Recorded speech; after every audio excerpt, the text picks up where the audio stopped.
Hi there, and welcome to this presentation on the unification of Germany. This is the first of three presentations. These are notes 11.3a, and this is, of course, Mr. Marks.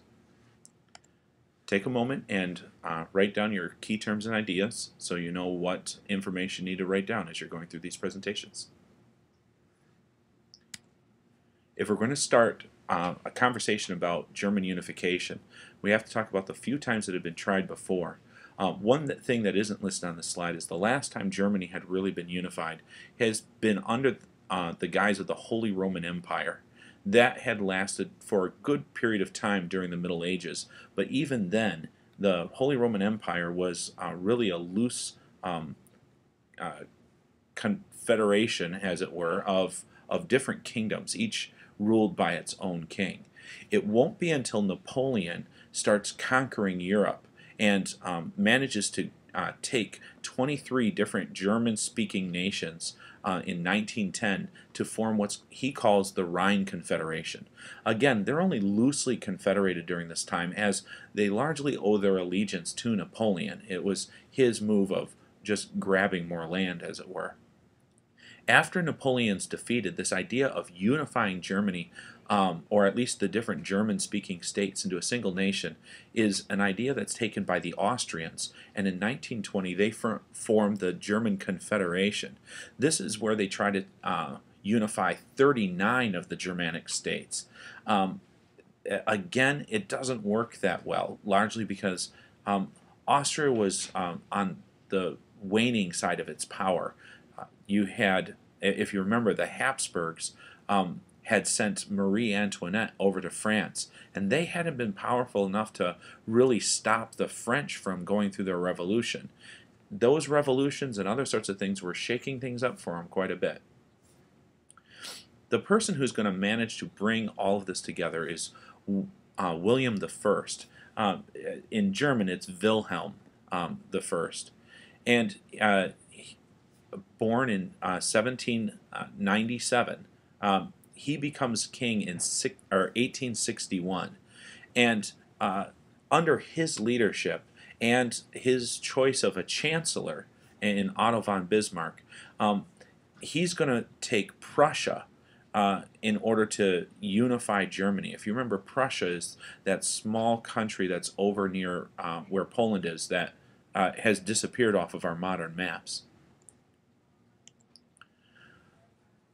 I mentioned that Wilhelm I is going to choose an excellent chancellor, and a chancellor is basically the German form of a prime minister. That's the head of government. The symbol here is actually the symbol of the German chancellor.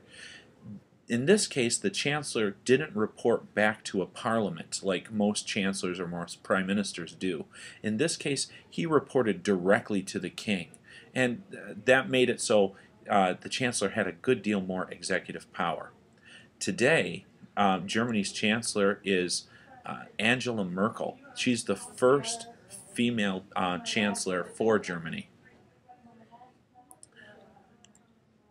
At the time, though, the chancellor we're talking about is Otto von Bismarck. He's often referred to as the Iron Chancellor. He's the one that really takes the big steps needed in order to unify the German state. He's one of the most influential figures in world history at the time, often glossed over because it's happening during the 1800s, before World War I. He is a ruthless politician. He starts out as a as just a statesman, and becomes Prime Minister of Prussia in 1862. Eventually, he's going to become not just their prime minister, he's going to become that chancellor role. And with Wilhelm I, he's going to manage to unify Germany by doing anything that he thought he could get away with in order to make his ends meet. He's a dynamic character. There's a lot to look up about him if you're interested in it. One thing I always found interesting is he viewed his relationship to Wilhelm much as the feudal vassal would to his lord. He considered Wilhelm to be a person to protect, and even though he does a lot of things in order to unify Germany, he never seems to think that it's for his own purposes. Even though other people will see it that way, he always thinks that he's doing it for Wilhelm. Now, I said that he was willing to do anything, and he actually forms a new kind of politics called Realpolitik. Um, After he's been appointed as chancellor, the king's right-hand man, he starts doing anything at all in order to make it for the power of the state. This Realpolitik is a theory of politics that focuses on power, and power as an end is the most important thing. That doesn't have anything to do with ideals, doesn't have anything to do with morals, doesn't have anything to do with principles. It's that you use all of your tools in politics and diplomacy for practical considerations instead of some ideological notions.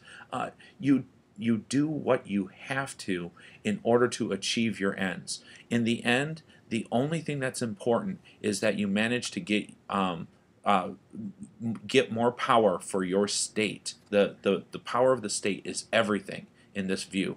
So if you lie, if you cheat, if you steal, anything's fair, like that expression, all's fair in love and war, that's what Realpolitik is about. Anything is fair game.